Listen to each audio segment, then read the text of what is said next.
네, 하박국. 이제 오늘 하박국서를 이제 첫 번째 시간 하려고 합니다. 자, 하박국을 여러분들 아마 설교 시간에 하박국서를 많이 설교 본문으로 들으셨으리라 생각을 합니다. 우리가 좀 더 깊게 그 새겨진 의미, 또 은혜, 또 주시는 말씀을 통하여서 이 시대를 향해서 외치시는 하나님의 말씀을 깨달아 아는 시간을 갖기를 원하는데요.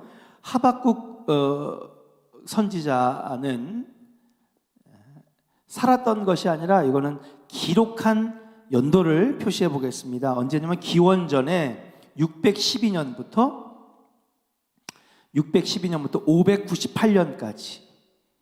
598년까지 공식적으로 활동했다, 그렇게 기록이 되어 있습니다. 자, 하박국의 이름은 하바크라고 하는 이름인데 히브리어로 하바크라고 하는데요, 이 하바크는 어떤 뜻이냐? 품다, 무엇을 안다, 이게 품다, 이렇게 품는 거 있죠? 옆에 보면 이렇게 품어 안는 거, 이렇게 품는다, 안는다, 이런 뜻을 갖고 있습니다. 그러니까는 돌보는 자, 또 이렇게 안아줄 때 언제 안아줘요? 슬픈 일을 당하면 가서 안아주잖아요. 장례식 때 가면은 막 상을 당한 분들 보면은 막 안아주면서 어깨를 이렇게 토닥토닥 쳐주는 그런 분들이 품다, 안다. 그렇기 때문에 이 하박국이라고 하는 이름은 사람을 위로한다, 또 품어서 돌본다, 안아준다 라고 하는 그런 의미를 가지고 있는 좋은 이름입니다. 히브리어의 하바크라고 하는 말이 품다, 안다, 그런 이름을 가지고 있습니다. 한번 전체적으로 오늘은 하박국서가 어떤 성경이냐 한번 알아보려고 하는 거니까 전체적으로 한번 하박국서의 구조에 대해서 한번 우리 같이 한번 알아보겠습니다. 먼저 1장 1절은 뭐냐? 바로 이 소개라고 할 수 있습니다. 하박국 선지자의 소개입니다. 한번 여러분 갖고 있는 성경을 한번 읽어볼까요? 같이 읽겠습니다. 3장 1절 시작. 네, 자, 3장 1절에 뭐라고 기록되어 있어요? 선지자 하박국. 그러니까 하박국의 직분은 뭐였어요? 제사장이요?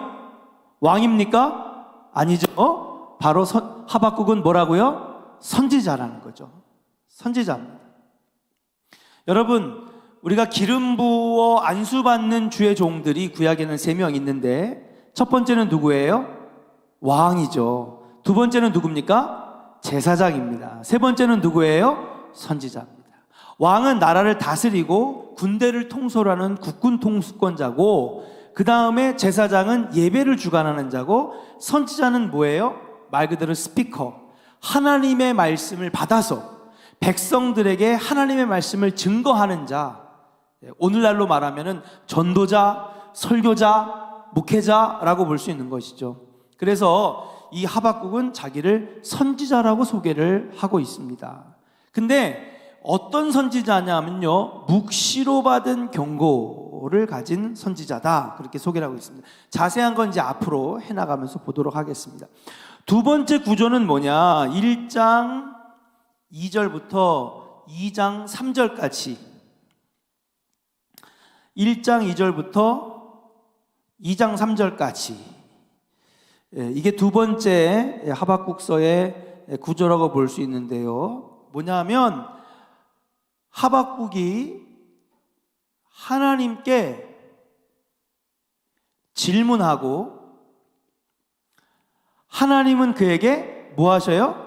응답하시는 내용입니다. 응답하시는 내용. 하나님께 질문하고 그 다음에 하나님은 그 하박국 선지자의 질문에 응답하시는 내용이 두 번째 구조라고 말씀드릴 수가 있는 것입니다. 자, 그 다음에 2장 4절부터 2장 40절까지는 무엇이냐? 바로 하나님의 응답을 받은 이 하박국이 이제 하나님의 뜻을 깨달았어요. 그럼 이제 어떻게 해야 돼요? 선지자는 뭐 하는 사람이라고요? 하나님의 말씀을 전하는 자, 대언하는 자, 선포하는 자. 그래서 세 번째 구조는 뭐냐? 바로 하나님의 말씀, 또 그가 받은 응답을 뭐 하고 있어요? 선포하는 것이 세 번째 하박국서의 구조라고 말씀을 드릴 수 있어요. 하나님께 질문했더니 하나님 응답하시고 하나님 주신 말씀을 이제 백성들에게 선포하는 장면이다. 그리고 이제 마지막 네 번째는 뭐냐? 3장 1절부터 마지막 절까지, 3장 끝까지요. 3장 끝까지는 뭐냐? 바로 이제 하박국이 선포하고 난 다음에 뭐 하느냐? 바로 기도와 찬양으로 마무리하는 것입니다.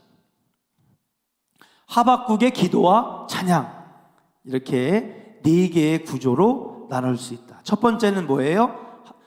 하박국이 누구인지를 소개하고, 두 번째는 무엇입니까? 하박국이 하나님 앞에 질문하고 따지고 그리고 응답받아서, 세 번째는 무엇입니까? 하나님의 말씀을 응답하고 하나님의 말씀과 받은 응답을 선포하는 것. 네 번째는 마지막에는 바로 자신이 깨달은 은혜, 또 기도, 이런 것들을 노래에 맞춰 가지고 은율에 맞춰서, 시와 노래에 맞춰서 자신의 기도와 하나님의 말씀과 찬양을 올려드리는 마지막 네 번째 구조로 볼 수가 있는 것입니다. 자, 그러면 어떻게 보이십니까? 네, 자, 하박국이 어떤 구조냐? 하박국이 알아봤고, 두 번째 구조에서 알아봤습니다. 세 번째 여기다 쓰겠습니다. 세 번째. 그러면 세 번째는 뭐냐? 하박국이라고 하는 선지자는 누구인가? 하박국 선지자는 누구인가? 한번 보도록 하겠습니다. 첫 번째, 오늘은 조금 딱딱하더라도 이해를 해주시기 바랍니다. 이거 수업 받으러 왔나? 근데 이 개요를 잘 아시면 이제 앞으로 강해를 해나가는데 더 은혜가 되는 거죠. 깨달아지는 거죠. 더 이해가 빠른 겁니다. 그러면 세 번째로 하박국은 누구인가? 어떤 인물인가? 첫 번째, 하박국은요, 바로 다니엘을 도운 사람이다 라고 볼 수 있습니다. 다니엘과 같은 시대의 사람, 다니엘을 도운 사람이다, 그렇게 볼 수가 있어요. 자, 여러분, 기원전 612년부터 598년이면 어떤 때입니까? 바로 이스라엘 중에서 북이스라엘은 기원전 722년, 바로 100여 년 전에, 120년 전에 먼저 멸망을 당했어요. 누구에게 멸망을 당했냐? 아수르, 오늘날의 시리아에게 멸망을 당했죠. 그런데 이 남유다는 여러분 605년에 침공을 당하고 또 603년에 또 왕위를 뺏기고, 그 다음에 예루살렘 성전은 598년쯤 그쯤에 여러분 이 함락이 되어서 완전히 예루살렘 성전이 불타고 포로로 끌려가는, 말 그대로 나라가 멸망하는 그 시기에 활동했던 선지자가 바로 하박국인데, 그 시대에 선지자가 많이 있어요. 대표적인 선지자가 누구냐? 바로 당시에 에스겔이라든지. 에스겔은 멸망 전에도 활동했고 포로로 끌려가서도 여러분 이 선지자로 활동했던 것이죠. 자, 그러면 598년에 하박국이 죽은 건 아니에요. 그런데 이 사람도, 이 선지자도 분명히 나라가 멸망당한 다음에 포로로 끌려갔을 거라고 하는 추측이 있는 것입니다. 자, 그러면 여러분, 다니엘은 누구냐? 바로 다니엘은요, 이 남유다의 멸망 이후에 여러분 바로 이 바벨론에서도 총리를 했었고, 그 다음에 나중에 페르시아로 이 흡수 합병이 된 다음에 그 다음에도 다니엘은 나라의 재상을 지냈던 사람이죠. 근데 성경에 보면 다니엘과 하박국하고는 연결점이 하나도 없어요. 그런데 어디서 찾아볼 수가 있냐면요, 여러분, 다니엘서 14장에 1절부터 43절 사이에 이 하박국이 나옵니다. 자, 그럼 여러분, 바로 여러분들이 본 성경에서 다니엘서를 조금만 넘기면 나와요. 한번 찾아보세요. 다니엘서 마지막 장. 다니엘서 14장을 한번 찾아보세요.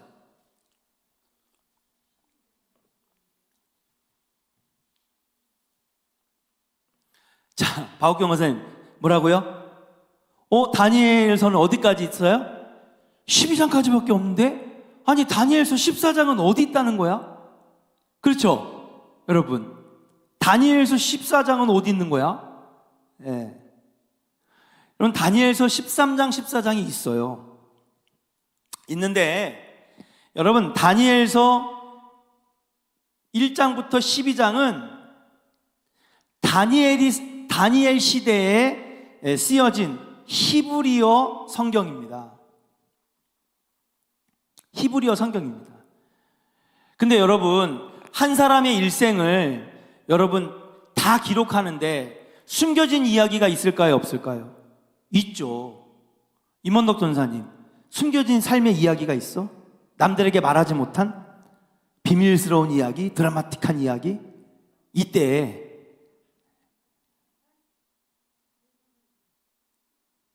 그래서 여러분, 우리가 그런 거 있잖아요. 다니엘의 공식적인 다니엘이 저자라고 한다면 다니엘이 1장부터 12장까지는 본인이 쓴 다니엘서인데, 그 다니엘이라고 하는 너무나 유명한 인물이잖아요. 정말 포로기 때에 빼놓을 수 없는 역사적이고 신앙적이고, 말 그대로 나라가 바뀌고 왕이 4번이나 바뀌었는데도 불구하고 정말 신앙으로 이스라엘 백성들을 지켰던 믿음의 인물, 이 인물에 대해서 얼마나 많은 이야기가 있겠습니까? 그러니까 미처 본인의 자서전적인 이야기를 다 담지 못했던 이야기들이 흘러 내려와서 여러분, 기원전 2세기경에 히브리어 성경이 아닌 당시에 사용되었던 헬라어로 기록된 다니엘서가 바로 다니엘서 13장, 14장이라고 그래요. 이런 걸 우리는 뭐라 그러냐? 외경이라고 하는데, 여러분, 외경을 천주교는 쓸까요, 안 쓸까요? 천주교는 외경을 써요. 도마복음, 우리 성경 66권에 있어요, 없어요? 없어요, 여러분. 도마복음 없어요.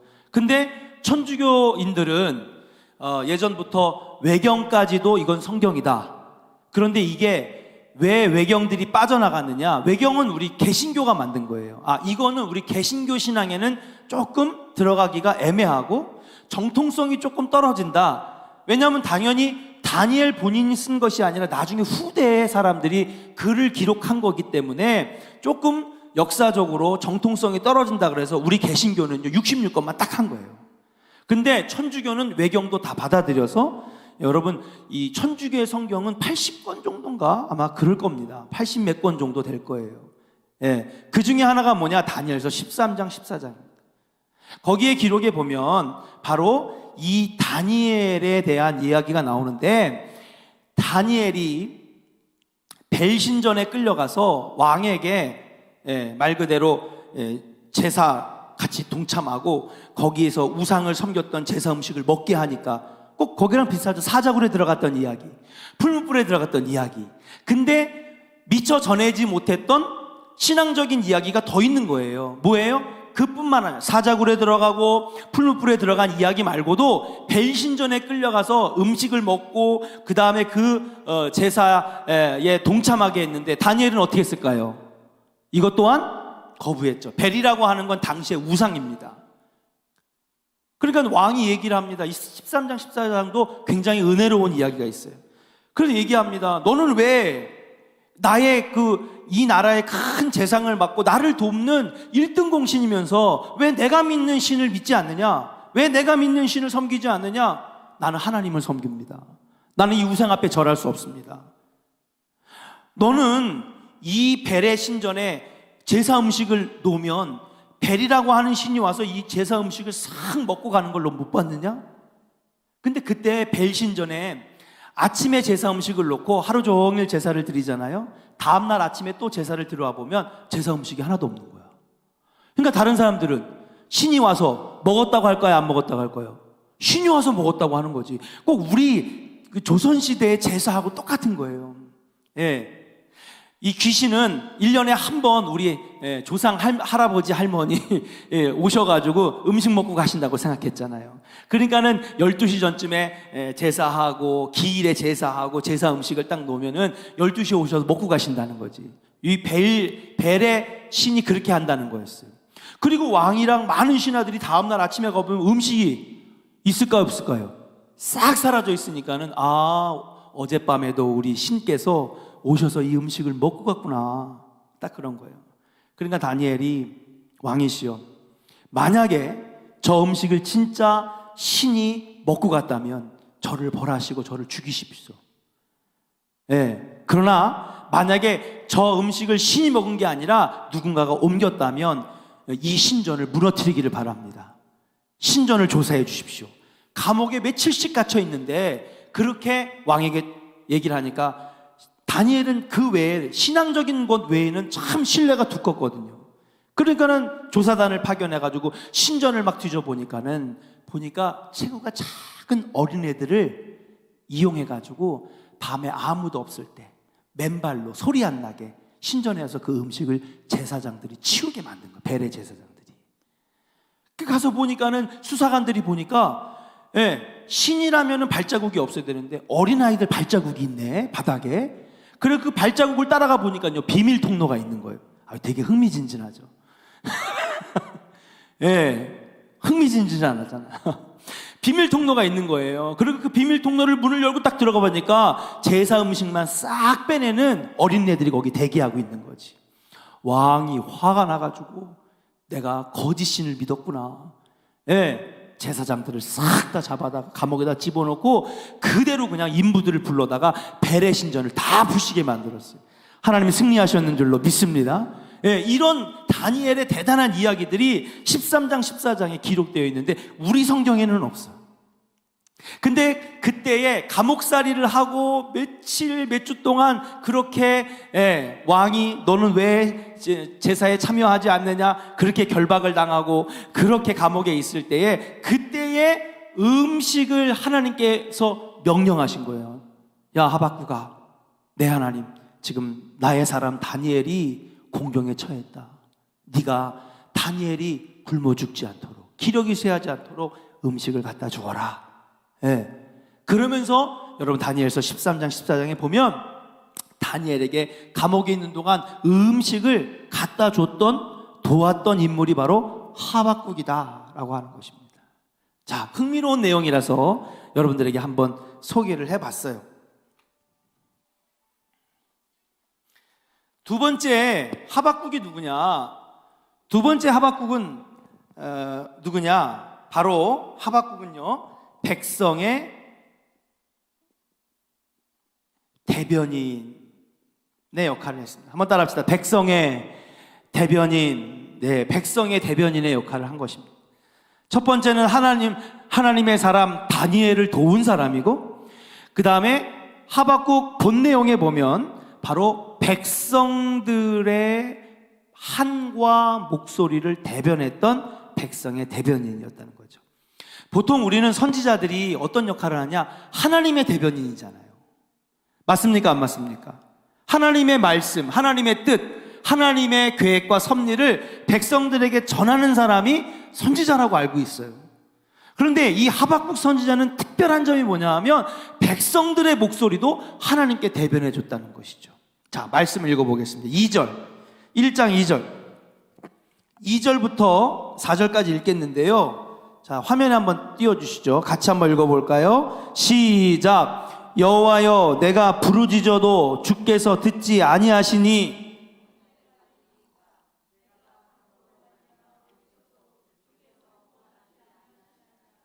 자, 2절까지요. 보니까 뭐라 그래요? 막 이게 지금 뭐 하는 거예요? 하나님 앞에 호소하는 거죠. 하나님, 우리가 그럴 때 있잖아요. 하나님, 우리가 그렇게 우리 교인들이 200명, 300명, 400명 새벽마다 모여서 기도하고 하나님 앞에 간절히 기도하는데 왜 들어주시지 않습니까? 왜 응답하시지 않습니까? 어느 때까지 3절에 보면 어느 때까지 우리가 이 패역한 그리고 이 강포한 정말 이 분노가 넘치는 이런 상황을 마주대야 해야 됩니까? 백성들의 마음을 헤아려서 하나님 앞에 막 호소하고 있는 거예요. 사실 여기서 하나님께 질문한다고 하지만 사실은 하나님께 따져 묻는 거예요. 하나님,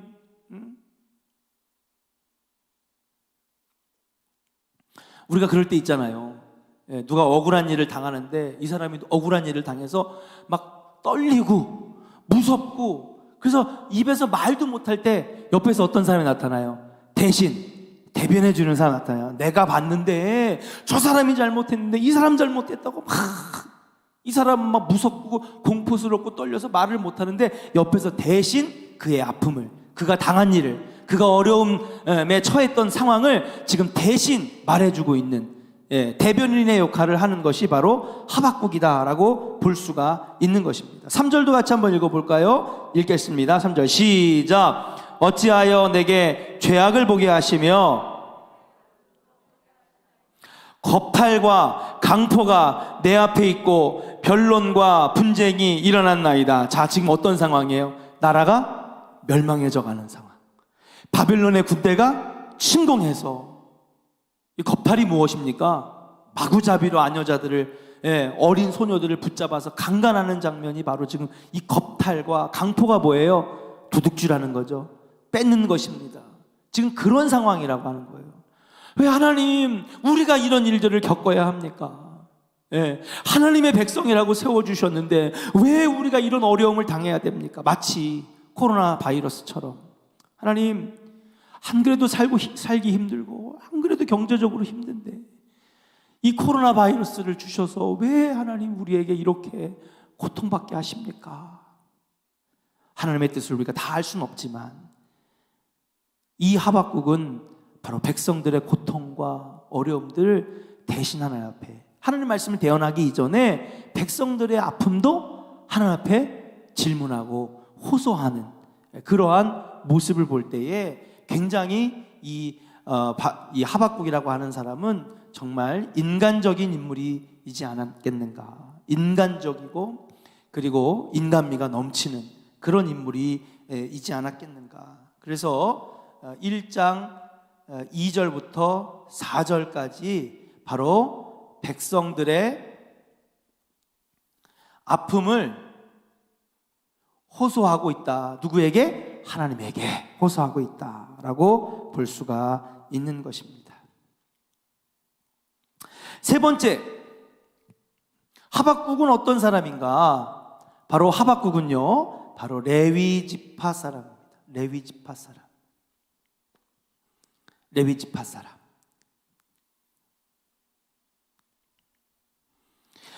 왜 레위 지파라고 하느냐? 첫 번째는요, 아까도 다니엘서 중에서 헬라어로 기록되어 있는 다니엘서 13장 14장에 보면, 다니엘서 14장에 보면요, 뭐라고 나와 있냐면 이 하박국을 바로 이렇게 기록하고 있습니다. 레위 지파 예수의 아들 하박국, 이 사람이 바로 다니엘을 도왔다는 거죠. 음식을 어려울 때, 감옥에 갇혀 있을 때, 억울한 일을 당했을 때 레위 지파 예수의 아들 하박국이 다니엘을 도왔더라. 하나님의 명령을 따라 음식을 다니엘에게 주었더라. 이렇게 기록이 되어 있습니다. 그러니까 분명하게 레위 지파라고 기록되어 있는 것이죠. 자, 그 다음에 이제 여기 지워도 될까요? 자, 이제 여기 지우겠습니다. 3장 1절로 한번 가볼게요. 3장 1절. 3장 1절. 3장 1절 한번 같이 읽어볼까요? 3장 1절. 시작. 다시요. 3장 1절. 자, 찾을 수 있는 시간을 드릴게요. 두 번째, 일로 넘어와서. 자, 이 하박국 선지자가 왜 레위 지파인가? 3장 1절 한번 가보겠습니다. 3장 1절. 시작.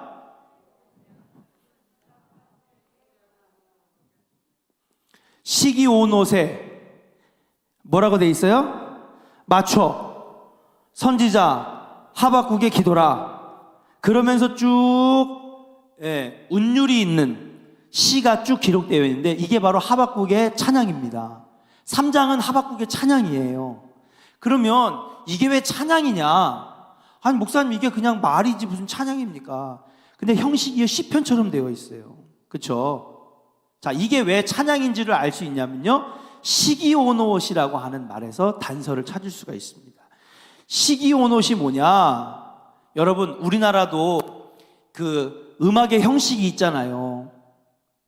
음악의 형식, 예를 들어 판소리를 칩시다. 그러면 판소리에는 장단이 뭐가 있을까요? 이상현 장로님.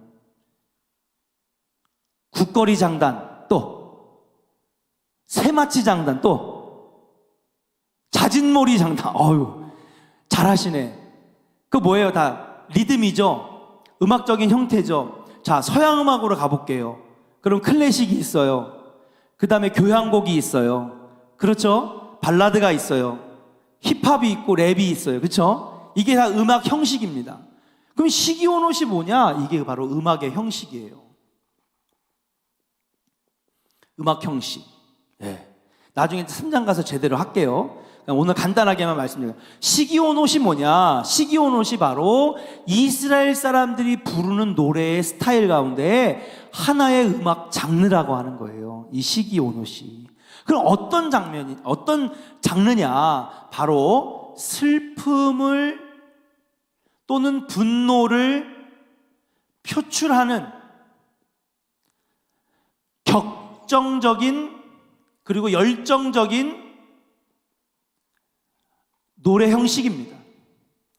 이 격정적이고 열정적이고 그리고 슬픔을 표출하는 이 음악의 형식에 맞춰서 여러분 누구의 기도? 하박국의 기도를 이 음악의 형식에다 입혔던 거예요.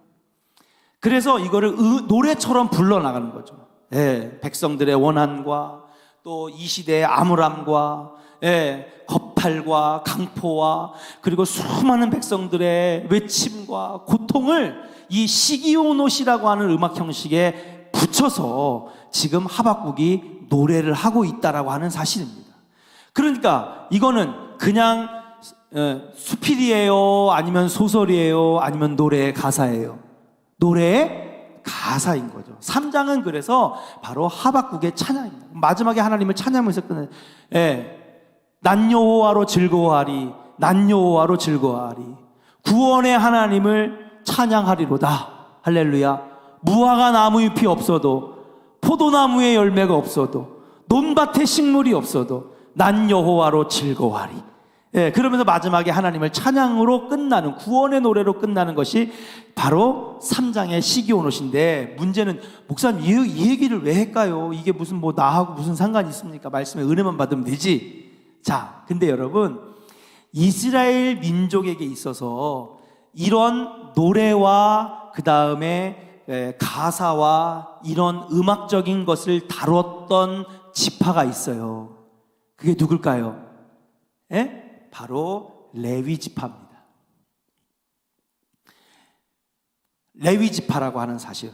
여러분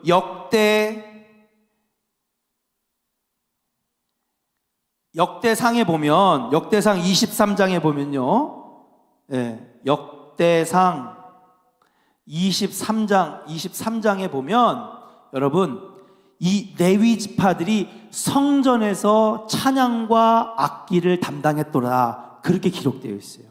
그러니까 12지파마다 자기 역할이 있잖아요. 그럼 레위 지파는 어떤 사람들이에요? 성전을 담당했어요.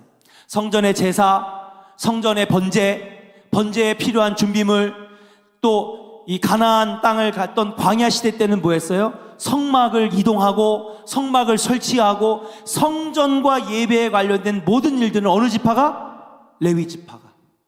자, 전쟁에서 맨 앞에 섰던 지파는 어떤 지파? 유다 지파. 각 지파마다 역할이 다 있는 거예요. 에브라임 지파, 그 다음에 또 무슨 단 지파, 그 시대마다 지파의 12지파의 역할들이 다 있었는데 역대상 23장을 보면 성전 시절에는, 성전을 지어서 하나님께 예배하던 시절에는 바로 예배와 성전 관리 또 제사의 모든 부분들은 레위 지파가 담당했는데 이들의 역할 중에 하나가 뭐냐면 바로 찬양하고 성가대를 쓰고 노래를 만들고 가사를 붙이고 이러한 역할들을 바로 레위 지파가 했다는 것이죠. 그 외의 지파 사람들은요 훈련이 안 돼 있어요. 여러분 지금은 우리들이 다 오선지의 악보 볼 줄 알아요, 못 봐요? 양 권사님 오선지의 악보 볼 줄 아시죠? 잘 몰라요? 그러니까 자, 제가 민경래 권사님 오선지에 그 콩나물 그린 거 한 박자, 반 박자, 반의 반 박자 이런 거 그 음표 잘 보셔요? 가사만 보고 따라 하시는 거죠. 여러분 제가 어릴 때에 저희 할머니 성경을 봤어요. 할머니 성경 보면은 글씨는 이렇게 크게 돼 있고 찬송가가 뒷면에 나왔는데 오선지 악보 있었어요, 없었어요? 없었어요. 그 저희 할머니 보면은요 뭐예요? 글만 있어. 그럼 뭐예요? 글만 보고 그냥 부르는 거죠. 그 얘기는 뭐예요? 얼마 전까지 음악이라고 하는 장르는 일반 사람들에게 교육이 되었을까요? 안 됐을까요? 안 됐다는 얘기예요. 지금은 다 공통의 교육을 받기 때문에 음악 시간도 있고 미술 시간도 있고 수학 시간도 있고 국어 시간도 있지만 바로 불과 50년 전, 100년 전만 해도 오선지의 악보를 볼 수 있는 사람들의 인구는 많지 않았습니다. 아주 극소수인 거죠. 그러면 여러분 불과 50년 전, 100년 전에도 오선지의 악보를 못 봤는데 2000년 전, 3000년 전의 사람들이 음악에 대해서 교육이 돼 있을까요? 안 돼 있을까요? 오직 레위 지파만 음악에 대한 훈련이 되어 있는 거예요. 그래서 성가대 반주자도 악기 치는 사람도 그다음 지휘자도 노래 부르는 사람들도 다 어느 지파에서? 레위 지파에서 다 나왔다는 것이죠. 그래서 여러분 하박국은요 어떤 사람이었어요? 따라합시다. 하박국은 찬양하는 사람. 할렐루야. 하박국은 찬양하는 사람. 그의 역할을 다 가늠해 볼 수 없지만 그는 어떤 사람이었느냐? 바로 찬양하는 사람. 또 성전 시절에는 아마 그가 아까도 보면은 그 포로로 끌려가기 이전에는 분명히 예루살렘 성전이 있었겠죠. 거기서는 아마도 성가대도 감당하지 않았을까.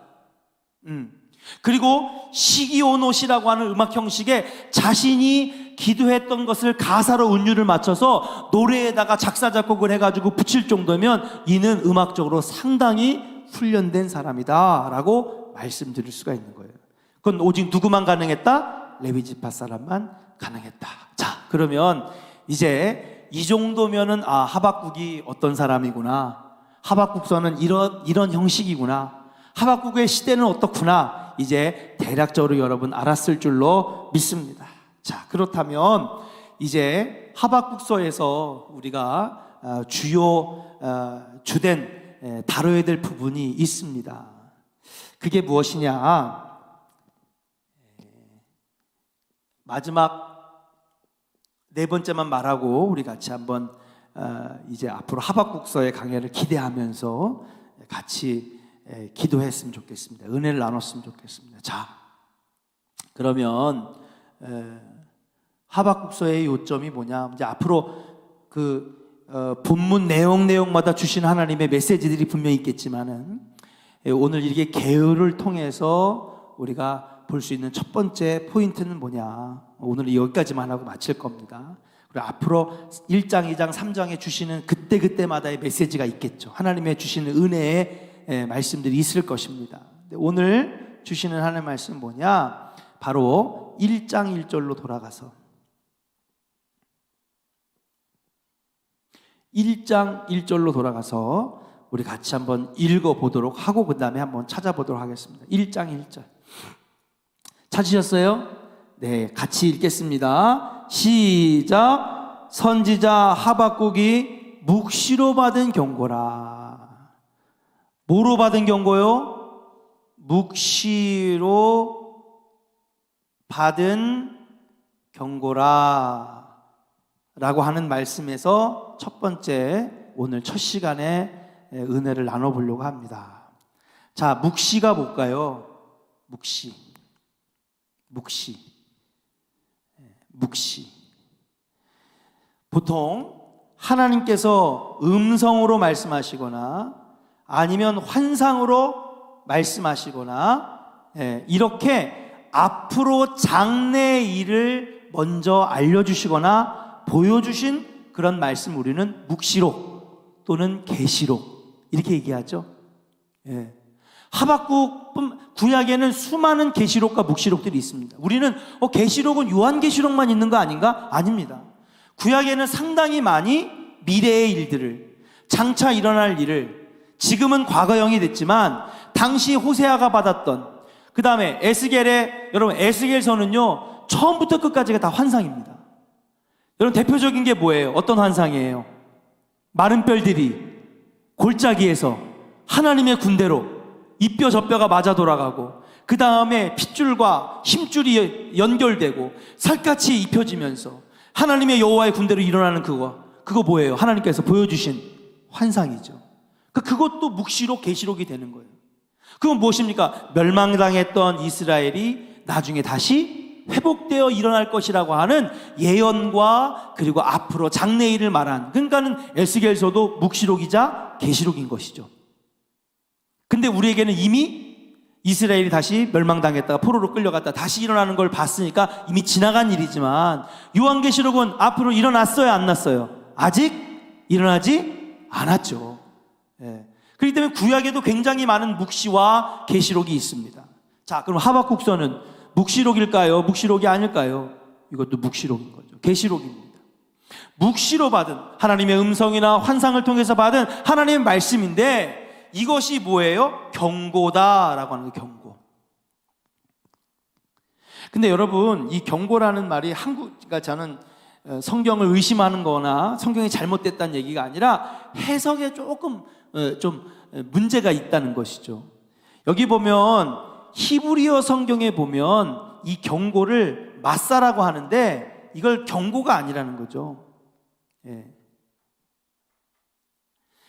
묵시로 받은 하나님의 말씀이 마사였다라고 하는 겁니다. 여러분 잘 보세요. 이게 뭐라고요? 경고가 히브리어로 맞따라 합시다. 마사입니다. 그럼 마사라는 뜻이 뭐냐 하면요, 경고라기보다는 어떤 거냐면 부담이 된다라고 하는 뜻입니다. 그러니까 다시 한번 바꿔볼게요. 묵시로 받은 음성과 하나님의 주신 환상으로 받은 하나님의 말씀이 뭐예요? 부담이 되었다라고 하는 것입니다.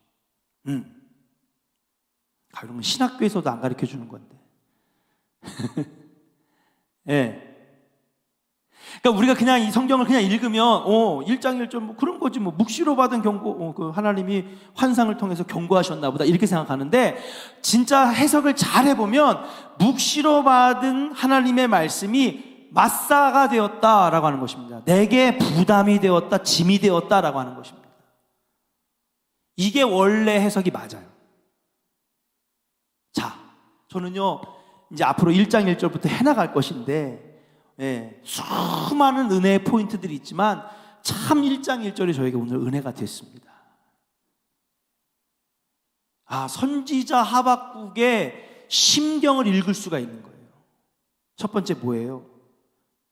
하박국도 선지자로 부름받았지만 그가 하나님의 말씀을 대언하고 환상을 보고 그것을 전하는데 부담이 되고 힘이 되고 어려웠구나. 저는요, 예전에 신앙생활 하신 분들은 이런 부담과 짐이 없는 줄 알았어요. 그냥 요즘 우리들이 신앙생활하는 이 시대가 제일 힘든 건 줄 알았어요. 왜 그런 생각을 했냐면요, 돌아가신 우리 서정달 목사님께서 저한테 몇 번이나 그런 얘기를 했어요. 서 목사, 아들이라고는 안 해요. 서 목사라고 하지. 그래도 내가 목회할 때는 행복했어. 한국교회 뜨거웠어. 부흥회 다니면 너무너무 말씀 전하는 게 행복했어.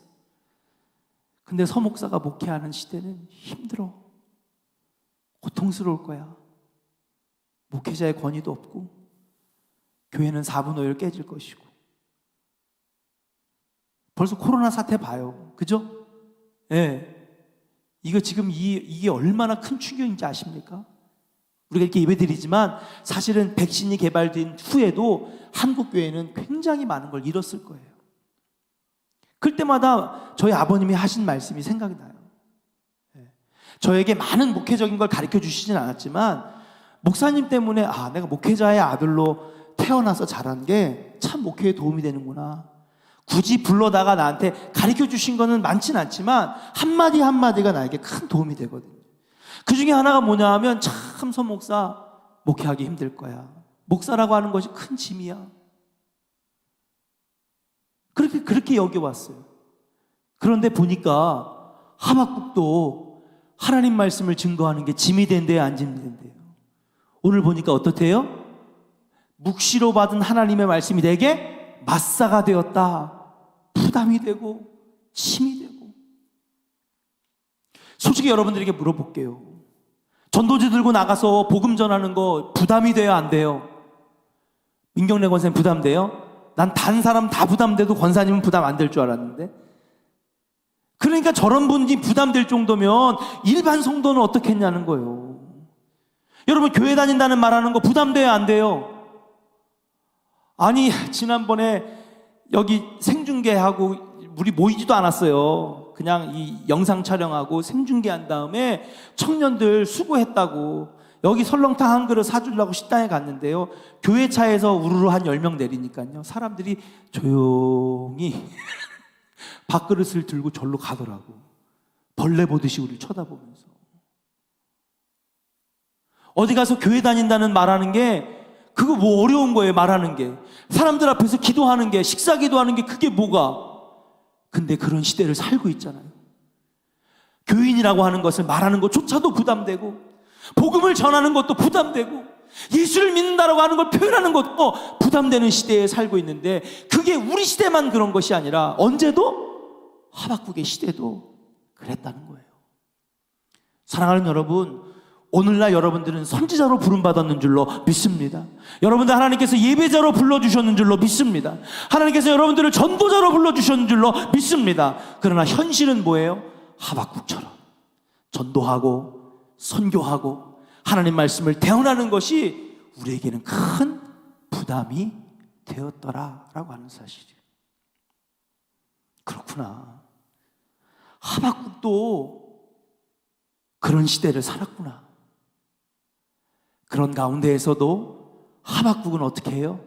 마지막에는 그 모든 부담을 이겨내고 논밭에 식물이 없어도 외양간에 송아지가 없고 포도나무에 열매가 없어도 여호와를 찬양하고 난 여호와 때문에 기뻐합니다. 할렐루야. 주님을 찬양하는 그러한 사람으로 승리로 끝났다라고 하는 사실인 줄로 믿습니다. 오늘날 크리스찬으로 살아가는 게 얼마나 부담되는지 모르겠어요. 어디 가서 식사기도 한번 하고 교회 봉고차에서 내려도 사람들이 벌레 보듯이 쳐다보는 정말 부담이 되는 이 시대에 살고 있지만 여러분 거기에 무릎 꿇는 자들이 아니라 의기소침해지는 자들이 아니라 하박국처럼 마지막에 승리로 하나님께 찬양하며 여러분의 인생을 끝내는 하나님께 영광을 돌리는 우리 은혜의 백성들 다 되시기를 주의 이름으로 간절히 축원합니다.